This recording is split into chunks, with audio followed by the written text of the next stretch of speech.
Good morning students. आज हम करेंगे हिंदी का पाठ 3 चुन्नू के पापा। चुन्नू के पापा हाथ में रोटी लिए घर के दरवाजे पर खड़े हो जाते हैं और कुत्तों को बुला बुलाकर रोटी के टुकड़े डालते हैं।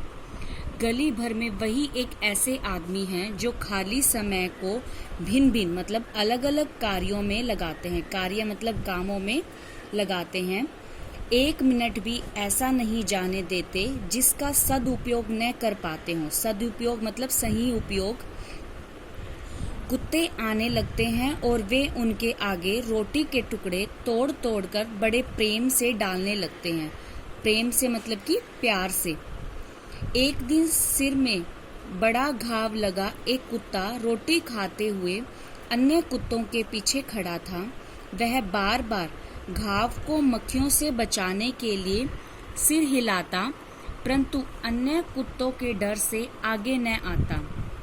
चुन्नू के पापा घर के मुख्य द्वार यानी कि मेन गेट, जो हमारे घर का मेन गेट होता है उसको मुख्य द्वार कहते हैं, के समीप होता है पास ही दवा की शीशी रखते थे जो फर्श धोते समय पानी में मिलाई जाती थी। इसका प्रयोग वे ऐसे समय भी कर देते थे जब कोई घाव वाला पशु देखते थे। वे बड़े प्यार से उस कुत्ते के समीप गए यानी कि पास गए और उसके घाव पर दवा उड़ेल दी। घाव बड़ा और गहरा था। थोड़ी दवा घाव के भीतर गई, थोड़ी बह गई। कुत्ता आ करता हुआ भाग गया। चुन्नू के पापा को संतोष हुआ। संतोष मतलब कि संतुष्टि हुई कि जल्दी ही वह ठीक हो जाएगा। अब उसमें संक्रमण नहीं हो सकेगा। संक्रमण होता है इन्फेक्शन।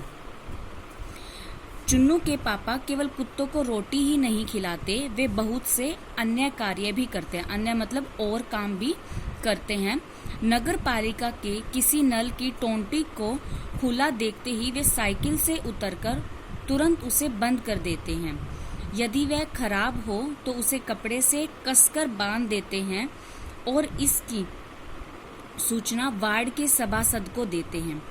पानी की एक बूंद का व्यर्थ मतलब बेकार बहाना वे राष्ट्रीय क्षति मानते हैं। क्षति मतलब नुकसान। हट्टे कट्टे वो होते हैं जो मतलब कि हष्ट पुष्ट हो, स्वस्थ हो पूरी तरह से।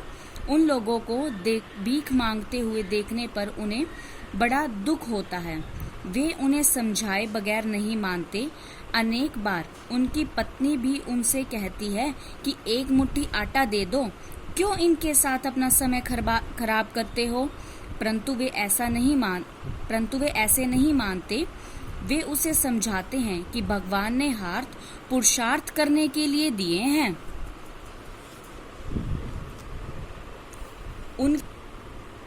इनके बल पर मनुष्य ने बंजर धरती को भी उपजाऊ बना दिया। बंजर धरती जहाँ पर कुछ उगता ना हो। भला तुम इतनी महत्वपूर्ण वस्तु का उपयोग दूसरों के सामने फैलाने में करते हो। तुम्हारे आगे आने वाली पीढ़ी भी यही करेगी और इसके बाद भी ऐसा ही होगा। कुछ काम करो और सम्मान से जियो। देश की उन्नति मतलब कि तरक्की में सहभागी बनो। फिर कहते बोलो, क्या मैं गलत कह रहा हूँ? क्या मेरी बात तुम्हें बुरी लगी? बैठो, चाय पीकर जाना और मेरी बात पर ध्यान देना। फिर वे उसे चाय पिलाते हैं, तब जाने देते हैं। एक बार उसके निकटतम पड़ोसी के लड़के को दुर्घटना स्वरूप 4 माह बिस्तर की शरण लेनी पड़ी। मतलब कि उसका एक्सीडेंट हो जाता है और वो 4 महीने के लिए बिस्तर पर ही रहता है। वही एक कमाऊ बेटा था जो घर का खर्च चलाता था। चुन्नू के पापा को उनकी दयनीय आर्थिक स्थिति का पता चला, परंतु पड़ोसी में हीन भावना न आ जाए इसलिए वे संकोचवश उनकी आर्थिक स्थिति के विषय में न पूछते। उनके घर आते जाते और सबको ऐसे कठिन समय का दृढ़ता से सामना करने के लिए प्रेरित करते। एक दिन चुन्नू के घर में आटा समाप्त हो गया। चुन्नू के पापा आटा लेने गए। जब वे आटा ला रहे थे कि उन्हें पड़ोसी का ख्याल आ गया। उन्होंने साइकिल से आटे का कनस्तर उतारा। कनस्तर मतलब कि डिब्बा उतारा और पड़ोसिन को आवाज दी।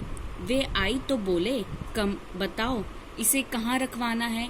पड़ोसिन कुछ समझ न पाई, परंतु वे कनस्तर उनके रसोई घर में रख आए और बोले, जब फुर्सत मिले खाली कनस्तर लौटा देना। इससे आगे न कुछ पूछना और न बताना। अवाक पड़ोसन उन्हें जाते हुए देखती रही। वे पुनः बाजार गए और अपने लिए थैले में थोड़ा आटा लेकर लौटे। चुन्नू के पापा कहते हैं कि वे घर में रहकर घर के प्रति दायित्वों का निर्वहन करते हैं, परंतु समाज में रहकर सामाजिक दायित्वों का निर्वहन करना भी उतना ही आवश्यक है। सभी लोग उन्हें ऐसे व्यक्ति के रूप में जानते हैं जो छिपकर लोगों व पशुओं की कठिनाइयों का पता लगाते हैं और उनकी सहायता करने में पीछे नहीं रहते। इसके बाद उन्हें कुछ नहीं चाहिए, बस उनका दिल ही ऐसा है। क्या आपको अच्छे लगे चुन्नू के पापा? यस स्टूडेंट्स, आपको अच्छे लगे चुन्नू के पापा? यस, मुझे तो बहुत अच्छे लगे। क्यों? क्योंकि वो क्या करते हैं, सबकी मदद करते हैं। बेजुबान जानवरों को खाना खिलाते हैं, अगर वो बीमार हो तो उनका इलाज करते हैं।